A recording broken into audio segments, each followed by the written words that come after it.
تحديث واتساب جي بي يعمل بربط الجهاز من أول مرة. لو حضرتك لسه جديد معانا وحابب تربط واتساب جي بي بواتساب الرسمي وتستفاد بجميع المميزات، فكمل معايا الشرح للنهاية. ولو حضرتك موجود معانا بالفعل والنسخة طلبت تحديث، تقدر تتابع معايا الفيديو للنهاية عشان تقدر تحدث النسخة بطريقة سهلة وبسيطة. تمام. كل اللي أنا عايزه منك لو جديد معانا، هتمسك الموبايل بتاعك وتدخل على المتجر بلاي وتبدأ تبحث عن تطبيق زي أرشيف. تمام.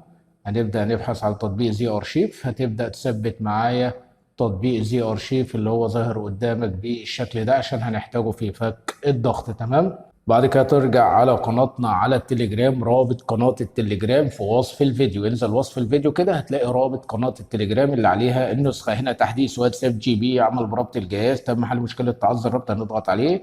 تمام.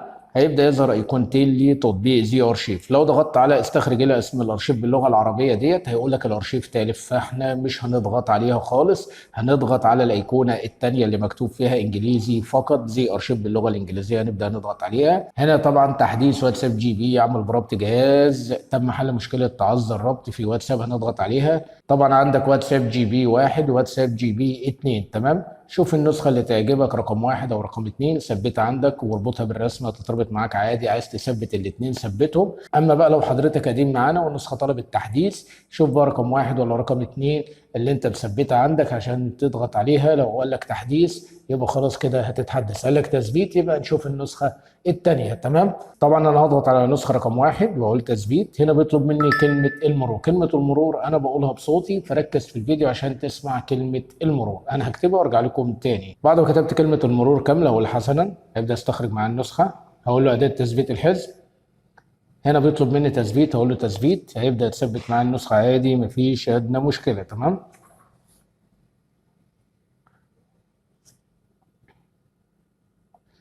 كده النسخة اتثبتت معايا. هطلع أروح عند النسخة اهيت، هاخدها وأحطها جنب واتساب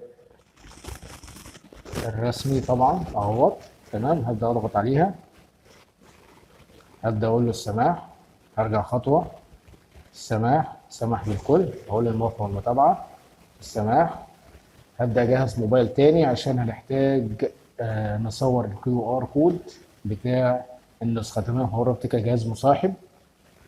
هبدأ أصور كيو ار كود اهوت. تمام. أطلع أروح على الواتساب الرسمي، هضغط على الثلاث نقاط الأجهزة المرتبطة وربط جهاز، هديله البصمة. هبدأ أصور الكيو ار كود بتاعي اهوت. عفوا الكاميرا احنا قافلينها. تمام. طيب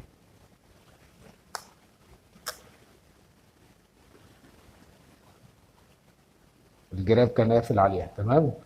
هنا طبعا قال لي تعذر الربط، تعذر ربط الجهاز. طيب هنجرب الطريقة التانية اللي هي تقسيم الشاشة. هنضغط كده وهبدأ اضغط على كده عشان ابدأ اعمل تقسيم للشاشة.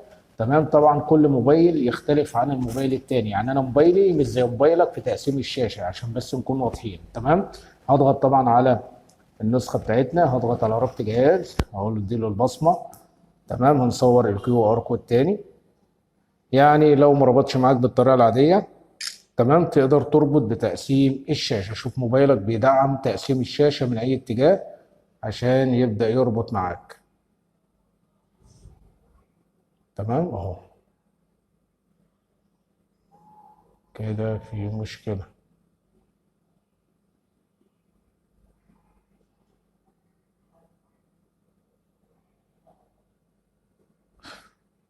طيب هنصور تاني.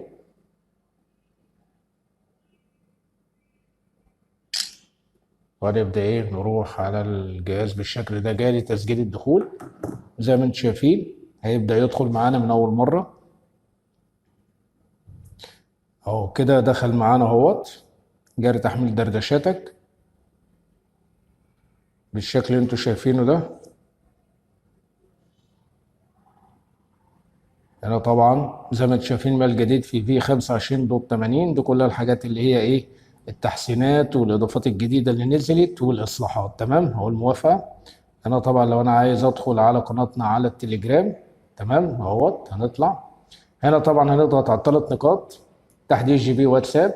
تابع الشرح على اليوتيوب، هيبدا يدخلك على قناتنا على اليوتيوب تتابع الفيديوهات الجديده اللي بتتكلم عن الواتساب. تمام، هضغط على الثلاث نقاط تحديث جي بي، تحديث من قناه التليجرام، هيبدا يدخلك على قناتنا على التليجرام، مفيش ادنى مشكله.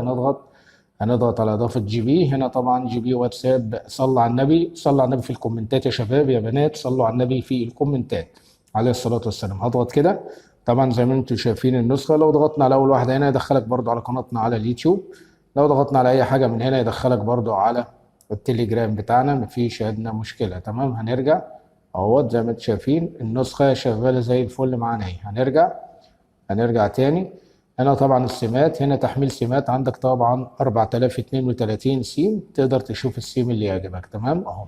هنرجع هنا طبعا زي ما انتم شايفين اهوت تحديثات، هنضغط على التحديثات، البحث عن اصدارك الحالي محدث بالفعل اهو. زي ما انتم شايفين سجل التغيرات، زي ما قلنا دي الحاجات الاضافات الجديده والاصلاحات والحاجات اللي هي كانت تاخر في الرسائل والكلام ده كله، فده كله ايه تم الاصلاح عليها. تمام، تقدر تقرا براحتك عادي انت. انا برضه عشان وقت الفيديو هنا طبعا ادخلك على قناتنا على التليجرام اهو زي ما انتم شايفين.